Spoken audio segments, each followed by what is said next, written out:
반갑습니다. EBS 검정고시 과학의 손수희쌤입니다. 오늘은 여러분과 함께 에너지 전환에 대해서 같이 한번 살펴볼 건데요.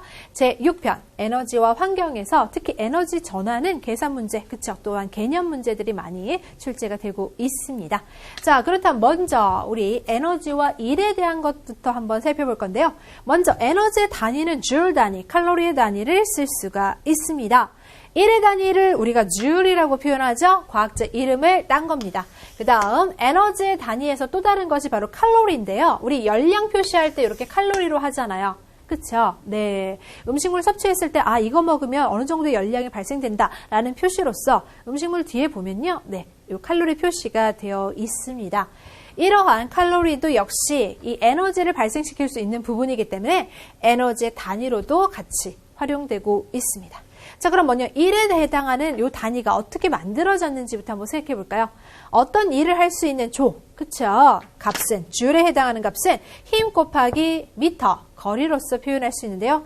여기 힘에 해당하는 단위가 뉴턴 단위죠. 숫자 한번 넣어볼게요. 2뉴턴의 힘을 주었을 때 제가 5미터 이동시켰습니다. 어떤 물체에 제가 2뉴턴의 힘을 주어서 5m 정도, 그렇죠. 5m 정도 이동을 시켰다. 그럼 나 얼마나 일을 해준 걸까요? 둘을 곱하면 됩니다. 몇 줄? 그렇죠. 2 곱하기 5 하시면 10줄에 일을 해 주었구나. 이해하시겠습니까? 네. 그 10줄에 일을 해 주었구나. 그러면 이 물체는 그만큼의, 그쵸? 에너지를 받은 것이다 라고 보실 수 있는 겁니다.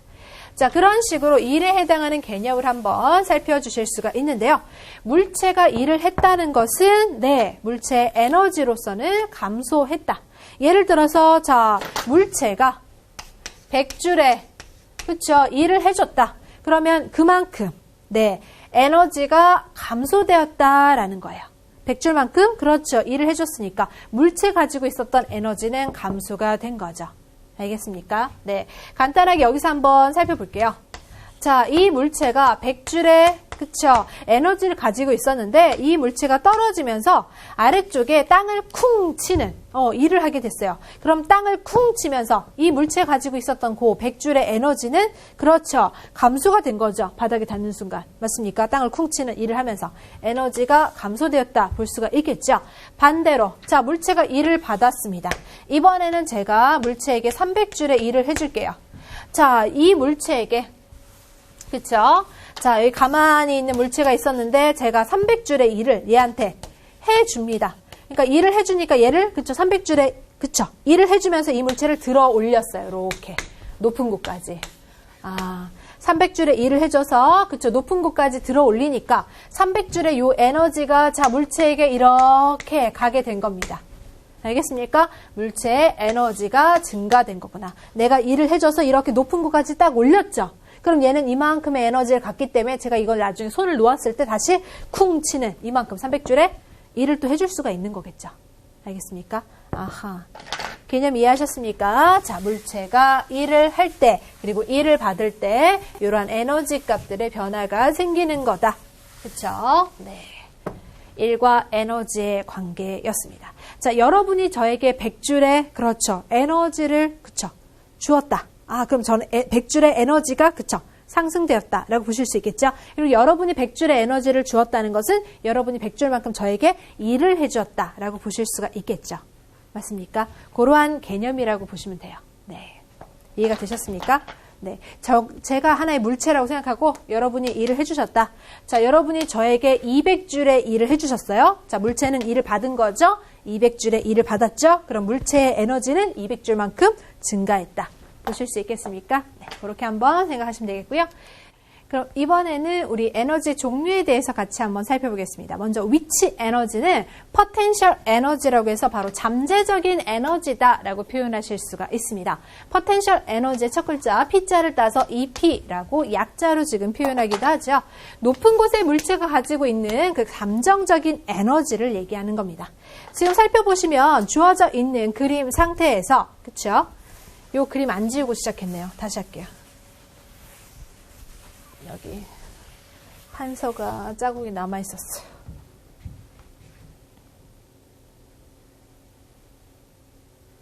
자, 그럼 그럼 이번에는 위치 에너지에 대해서 같이 한번 살펴보도록 하겠습니다.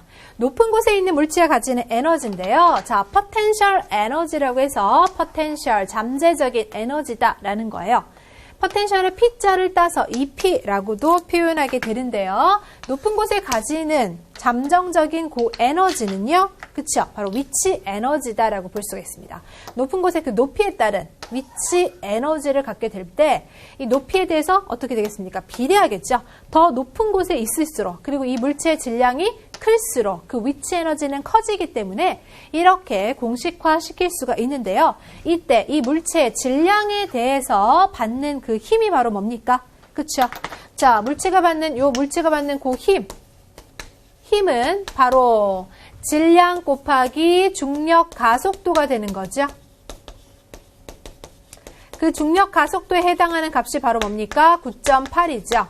맞습니까? 그래서 예를 들어서 한번 생각해 본다면 1kg짜리 질량을 가진 물체가 있다. 그럼 힘은 얼마 받게 되는 겁니까? 그렇죠. 9.8 뉴턴을 이렇게 힘을 받게 되는 거죠. 맞습니까? 우리가 그 에너지를 계산하기에 앞서서 앞에 그 에너지와 일의 단위가 그렇죠. 같다. 줄 단위다. 라고 말씀드리면서 힘 곱하기 이동 거리라고 했었잖아요.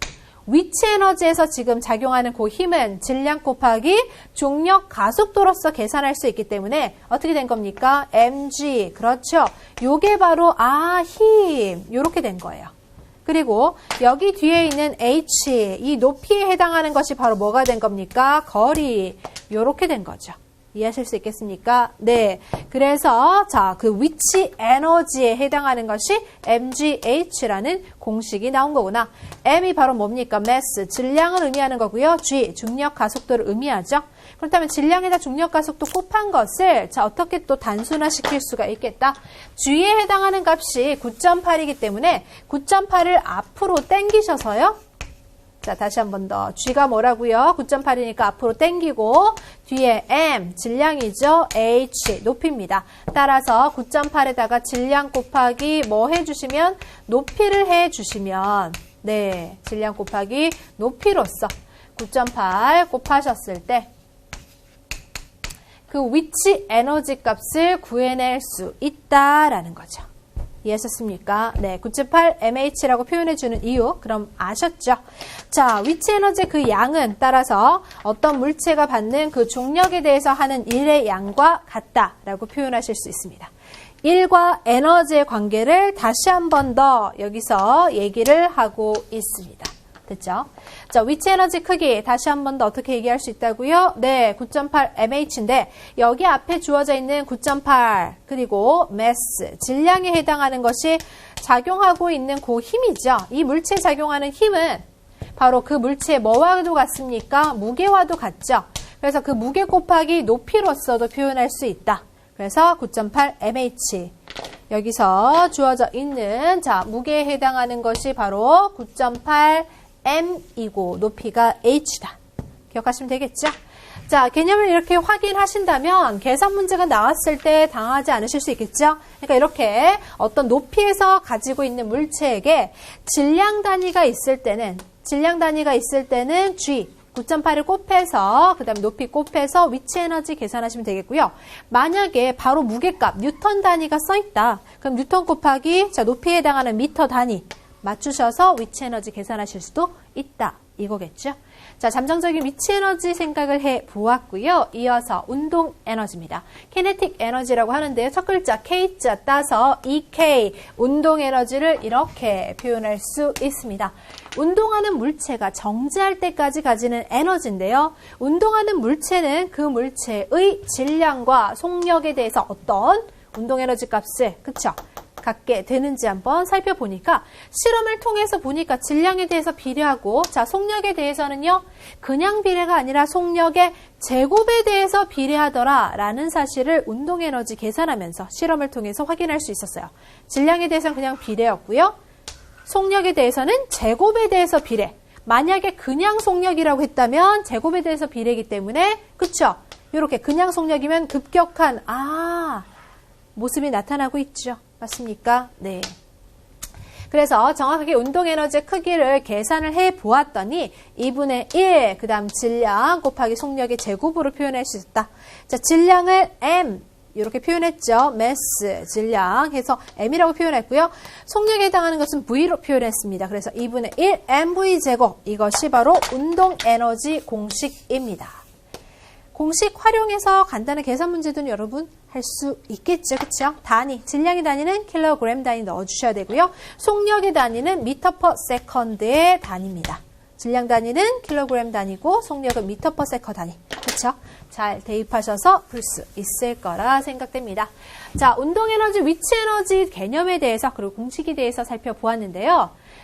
그 외에도 존재하고 있는 에너지 종류가 많거든요. 자, 먼저 화학 에너지입니다. 석탄, 석유 등을 태웠을 때, 자, 태워 물질 속에 저장된 에너지를 이용한 것은 화학 에너지죠. 네. 전기 에너지는 전하가 이동하면서 발생하는 이러한 전류가 가진 에너지라고 볼 수 있는데요. 자, 지금 여기서 나타난 것은 기호식입니다. 에너지의 그쵸 기호 E라고 표현할 수 있거든요. V 전압의 기호죠. I 전류의 기호, T time 해서 시간의 기호입니다. 기호는 E 에너지에 해당하는 것을 VIT라고 표현할 수 있겠고요. 만약에 단위로 표현한다라고 하면 에너지 단위는 동일하게 줄 단위 쓸 수 있고요. 전압은 볼트, 전류는 암페어, 시간의 단위는 세컨드 해서 전기 에너지 계산하실 때 볼트, 암페어 곱하기 세컨드, 시간 단위 중에서도 초 단위를 넣어주시면 전기 에너지 줄 단위를 계산하실 수 있습니다. 쉽게 기억하실 때, 자, 전기 에너지는 뭐 한다? 전기 에너지 요 공식으로 하면 감자바스, 발음이 나오죠. 맞습니까? 아, 감자바스, 바스 됩니까? 감자바스. 네. 이런 식으로 해서 전기 에너지, 자, 공식을 통해서 전기 에너지도 계산하실 수 있어요. 자, 이외에 열 에너지, 열을 이용해서 일을 하면서 물질의 온도나 상태를 변화시키는 에너지를 열 에너지라고 표현합니다. 파동 에너지에 해당하는 것은 빛과 소리로 나눠서 생각하실 수 있는데요. 자, 빛이 가진 전자기파, 파동으로서 에너지, 또는 소리는 음파가 가진 소리의 진동으로 전달되는 에너지를 우리가 이렇게 파동 에너지 종류로 들어가서 생각할 수 있습니다. 자, 이어서 이번에는요. 에너지 전환인데요. 특히 이러한 에너지 전환이 출제가 많이 되고 있습니다. 자, 에너지가 한 형태에서 다른 형태로 바뀌는 건데요. 에너지 전환은 우리 생활 속에서 많이 그쵸? 사용되고 있습니다.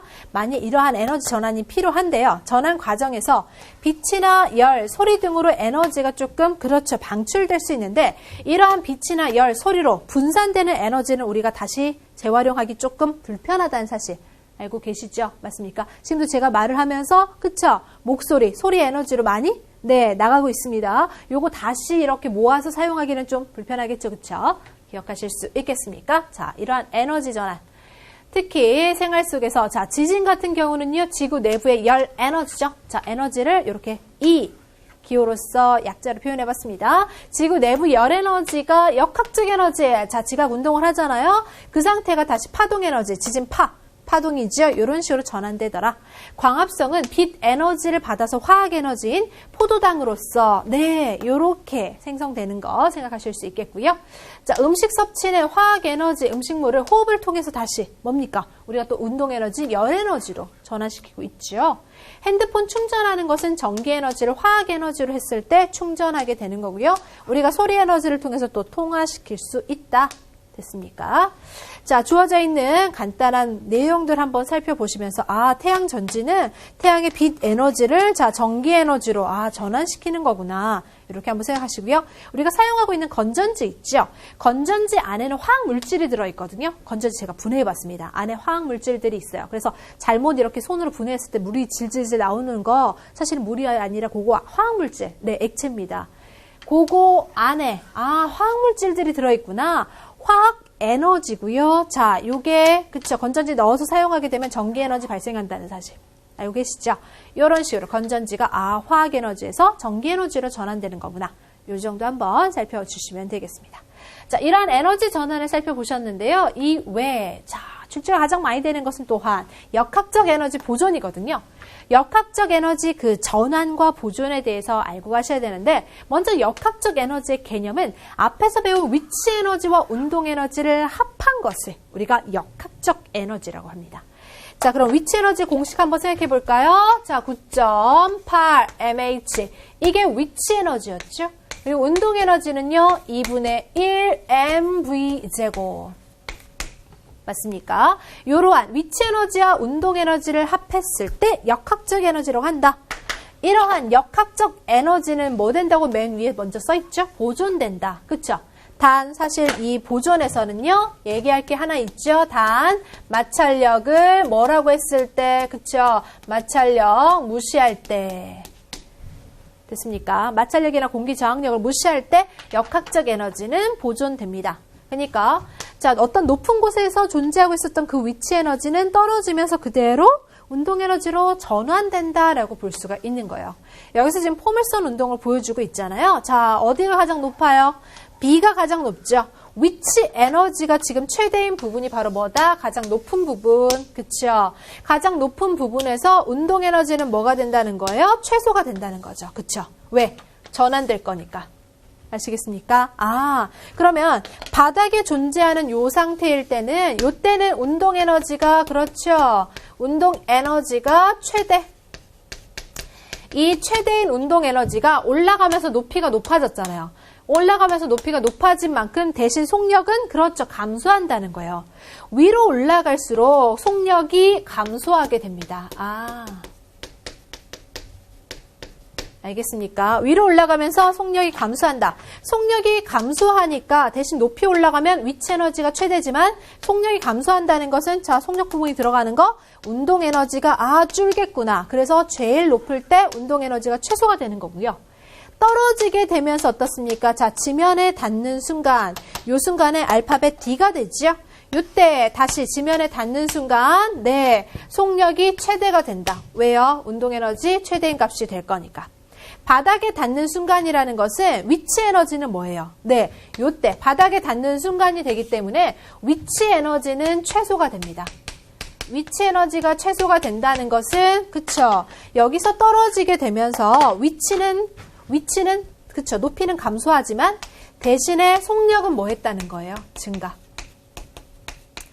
떨어지면서 높이는 지금 낮아졌죠. 그쵸? 위치 에너지는 최소값을 갖게 되지만 대신 속력이 증가하면서 속력이 최대인 값이 나타나게 되었다라고 보시면 되겠습니다. 자, 이렇게 역학적 에너지의 전환에 대해서 같이 한번 생각해 볼 수 있었습니다. 됐나요? 이어서 이번에는 역학적 에너지 보존 법칙. 자, 앞에서 살짝 언급드렸는데요. 마찰력이나 공기 저항력으로 손실되는 이러한 에너지가 없을 때 역학적 에너지는 뭐 된다? 보존된다 라고 표현해 주실 수 있거든요. 이때 역학적 에너지는 자, 뭐라고요? EP, 위치 에너지, 그리고 EK, 운동 에너지. 이것을 더한 값을 자, 역학적 에너지라고 표현합니다. mgh 플러스 2분의 1 mv 제곱 요거 합쳤을 때 자, 이 역학적 에너지는 일정하다. 이것이 바로 뭐라고요? 역학적 에너지, 그쵸? 보존 법칙이다 라고 말할 수 있는 거죠. 알겠습니까? 자, 마찰력이나 공기 저항력으로 손실되는 에너지가 없다라고, 그쵸? 이렇게 가정했을 때 역학적 에너지는 보존된다 라고 기억을 해주시고요. 그렇다면 어떤 물체가, 그쵸? 자, 여기서 어떤 높이에서 가지는 최대 높이, 최고 높이죠? 최고 높이에서 가지는 위치 에너지가 예를 들어 100줄이다 라고 한다면 이 최고 높이에서요. 자, 순간 정지할 겁니다. 속력이 제로가 되겠죠? 최고 높이에서, 최고점에서 순간 정지했다. 자, 최고점에서 순간 정지했다. 위치 에너지 값이 100줄이다. 그러면 얘가 다시 떨어지겠죠? 자, 다시 떨어질 때 바닥에 닿는 순간, 요때 운동 에너지는 얼마가 될까요? 뭘 가정했다고요? 마찰력이나 공기 저항력으로 손실되는 에너지 없다라고 가정했어요. 없으면 이 위치 에너지가 그대로 전환되겠죠. 무엇으로? 운동 에너지로 전환될 거기 때문에 운동 에너지는 100줄이다 라고 표현하실 수 있는 거죠. 알겠습니까? 네. 그럼 여기서 하나씩 더 가정해 볼까요? 만약에 전체가 10m였다 라고 한다면, 그쵸? 여기서 딱 중간 5m 정도 됐을 때 5m 정도 됐을 때는 어떻게 했어요? 위치 에너지, 그쵸? 반절은 운동 에너지로 바뀌었겠죠? 그럼 여기에서는 위치 에너지가 50줄, 운동 에너지가 50줄. 그래서 합쳐서 이 값이 뭐라고 했죠? 역학적 에너지는 100줄. 그대로가 유지가 된다. 이거죠. 알겠습니까? 아, 절반의 높이는 떨어지면서, 자, 최고점에서 이렇게 5m 정도 떨어졌으니까 위치 에너지가 감소했을 거고, 반절 정도 감소한 그 위치 에너지는 그대로 운동 에너지로 전환됐을 거기 때문에 이렇게 위치 에너지 50줄, 운동 에너지 50줄을 갖게 되는 거구나. 합쳤을 때 역학적 에너지는 일정하니까. 뭐라고 가정했기 때문에? 마찰력, 공기저항력, 제로이다 라고 가정했기 때문에 이렇게 해줄 수 있다는 겁니다. 이해되셨습니까? 자, 그러면 알고 가기 확인해 볼게요. 자, 역학적 에너지 보존이라는 것은 감소한 위치 에너지는 바로 증가한 운동 에너지가 된다는 거예요. 이 보존한다는 건 가정한 사실이 있다라고 했죠. 마찰력, 공기저항력 없습니다. 그 가정할 때 물체가 이렇게 떨어지죠. 떨어져서 감소한 위치 에너지만큼 증가한 운동 에너지가 된다라고 하는 겁니다. 이해하셨습니까? 그래서 이 부분에서 이렇게 지금 자 선이 되어 있죠. 이 선이 의미하는 것이 바로 무엇이냐면 바닥에 닿는 순간 보세요. 바닥에 닿는 순간 운동 에너지 값이 뭐가 되는 거예요? 최대.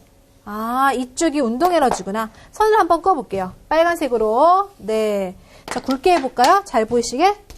빨간색으로 이렇게 해주는 게 지금 뭐라고요? 운동 에너지 값이에요. 운동 에너지 값이 여기서는 최대예요. 그리고 자, 저쪽에는 잘 보이게 하려면 흰색이 좋을까요? 자, 흰색으로 좀 굵게 하겠습니다. 슉 보이시죠? 네. 여기는 지금 운동 에너지는 어때요? 이렇게 올라가면 운동 에너지는 최소, 제로가 된 거예요. 제로가 된 거고 위치 에너지가 최대인 값이죠. 그러니까 여기가 운동 에너지가 지금 하나도 값을 가지고 있지 않은 상태. 자, 여러분 그림 보시면서요. 네. 운동 에너지가 지금 제로니까 속력이 뭐라고 써 있어요? 아, 그래서 속력이 여기서 제로라고 지금 표현된 거구나. 최고점에서. 최고점에서 속력 제로다. 순간 정지한다. 표현하실 수 있겠죠. 속력 제로니까 순간 정지하고요. 가장 높은 점에서 위치 에너지 최대값 그대로 그쵸? 요거 넣어주시면 되겠죠. 위치 에너지 최대일 때 그래서 운동 에너지 제로인 부분을 요 그림 상태에서 요렇게 표현을 지금 해주고 있는 겁니다. 요 그림 표현하는 내용이죠. 됐습니까? 자, 위치 에너지 최대일 때 운동 에너지 제로이다. 네. 그리고 바닥에 닿는 순간에서는 지면에 떨어지면서 자, 지면에 닿는 순간 운동 에너지가 최대죠. 그리고 위치 에너지 값 없죠. 바닥에 닿았으니까 높이는 제로잖아요. 위치 에너지 제로. 알겠습니까?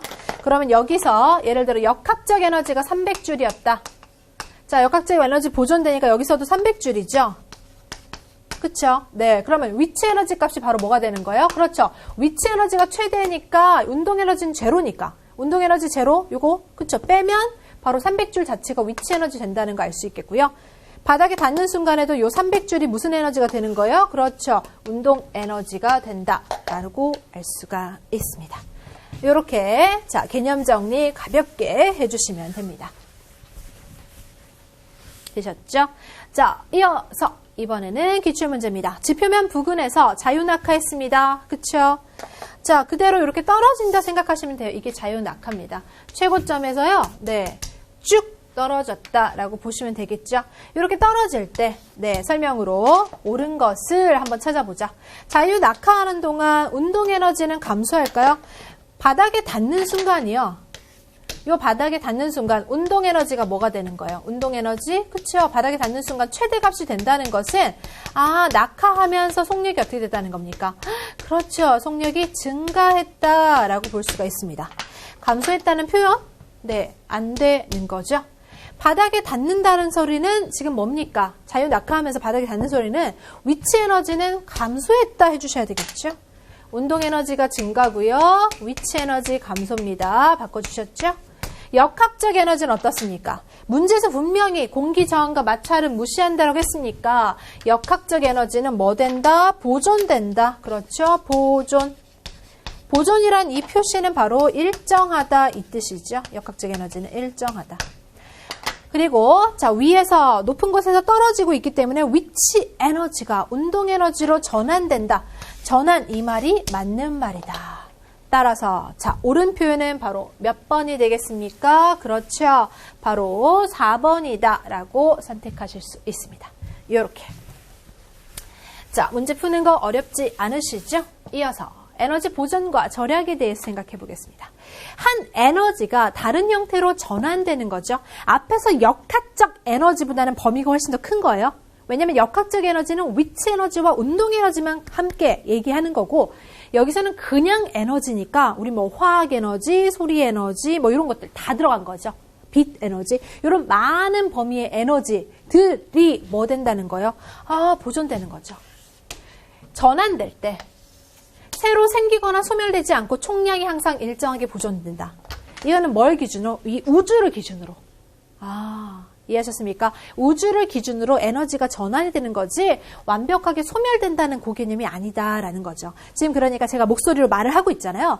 말을 하면서 여러분 열심히 공부하세요 막 이렇게 얘기했을 때 이 소리가 이 우주라는 공간 안에 분명히 그 소리라는 에너지가 존재하는 거예요. 제가 다시 끄집어서 이 소리 에너지 갖고 와서 다시 열 에너지로 바꾼다든지 요거 만드는 건 힘들지만 분명히 이 우주 공간 안에 이 에너지가 존재는 하고 있기 때문에 전환될 때, 그쵸, 보존된다는 표현을 쓸 수 있다 이거죠. 이해하셨습니까? 자, 그렇다면 여기에서 중요한 포인트가 하나 더 나오네요. 제가 금방, 이게 전환되면서 소멸되지는 않아요. 그렇지만, 금방 이러한 소리 에너지, 그리고 제가 막 열강을 할 때 열 발산되거든요. 뭐 땀도 나고 그래요. 이때 열이 난다는 거, 공기 중 열, 그쵸, 갑니다. 이 간 열이 나든지 소리를 제가 다시 데리고 와가지고 사용하기 좀 불편하다고 했죠. 그래서 우리는 에너지 절약을 해야 되는 거예요. 분명히 이 우주라는 공간 안에 에너지가 전환되면서 보존 법칙에 의해서 총량은 분명히 일정하지만 내가 다시 소리라든지 열을 다시 가지고 와서 재활용하기는 좀 불편하다. 그것이 바로 무슨 말이다? 효용성이 낮다 이거예요. 알겠습니까? 효용성이 다시 재활용하는 그쵸? 그러한 효율성이 좀 떨어진다라는 거죠. 그러니까 열에너지 대표적으로 우리 사실 많잖아요. TV를 켜도 분명히 우리는 그냥 TV 화면을 보려고 하는데 장시간 보게 되면 뒤에 TV를 만져보면 뜨끈뜨끈해요. 열이 발산되고 있는 거죠. 이거 사실 우리가 볼 때는 소모되는 것 같아. 그렇죠? 네. 이게 바로 효용성이 낮은 열에너지로 사실상은 전환되고 있는데 이거 다시 데리고 와서 다른 에너지 형태로 또 바꾸기나 재활용하기가 좀 힘들다. 그래서 우리는 절약을 해줘야 되겠다. 전환되는 과정에 에너지가 전환되는 과정에 이렇게 효용성이 낮은 열에너지로 많이 전환되고 있기 때문에 그렇죠? TV를 켜도 냉장고를 사용할 때 냉장고 안에 분명히 시원하게 하려고 하는데 냉장고 밖을 만져보면 뜨끈뜨끈하죠. 이렇게 그렇죠. 우리 입장에서 볼 때는 효용성이 낮은 열에너지 형태로 전환되는 게 꽤 많기 때문에 절약의 필요성이 있겠다라는 겁니다. 이해하셨죠? 네. 자, 그렇다면 또 다른 기출문제 볼까요? 에너지 전환과 보존에 대한 설명으로 옳은 것을 표현해보자 했는데요. 에너지는 전환될수록 유용한 게 아니라고 했죠. 내가 재활용하기 부족한, 그쵸? 효용성이 낮은 에너지가 자꾸 생겨난다고 했어요. 그래서 요거, 유용한 요 표현이 X. 태양 전지는 태양의 빛 에너지를 전기 에너지로 태양 전지가 그쵸 앞에 살펴봤던 거죠. 빛 에너지를 전기 에너지로 전환하는 거 맞았습니다. 에너지는 다른 종류로 전환돼요. 새로 생기거나 없어지는 건 아니에요. 이것을 뭐라고 했습니까? 에너지 보존 법칙이라고 말씀을 드렸어요. 그러니까 얘도 맞는 말이죠. 분명히 에너지는 보존돼요.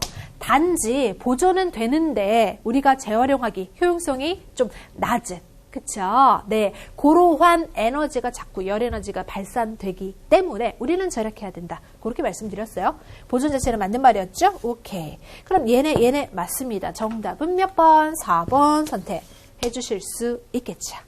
이런 식으로 우리가 에너지 전환과 보존에 해당하는 개념도 같이 한번 살펴보았습니다. 기출문제 수준 한번 보셨죠? 네, 이 정도 난이도 활용해 주시면 되겠고요. 보시면 앞에서 에너지 전환에 해당하는 거, 또 보존에 해당하는 개념들이 같이 등장하고 있어요. 개념 구분 잘 해주셔야 되겠고요. 자, 투데이 키포인트. 여기서 지금 기출문제가 2014년도에도 1회, 2회 두 번에 걸쳐서 계속 나오고 있다는 것은 출제 빈도가 높다는 거. 반복학습 해주셔야 되겠죠. 그래서 특히 역학적 에너지 보존 요것에 관해서는 또 계산 문제 활용도 될 수 있거든요. 그 이전엔 또 그것도 출제가 자주 되었었기 때문에 그것까지도 같이 연습을 해주시면 좋겠습니다. 오늘 굉장히 수고 많으셨습니다. 다음 시간에 뵙겠습니다.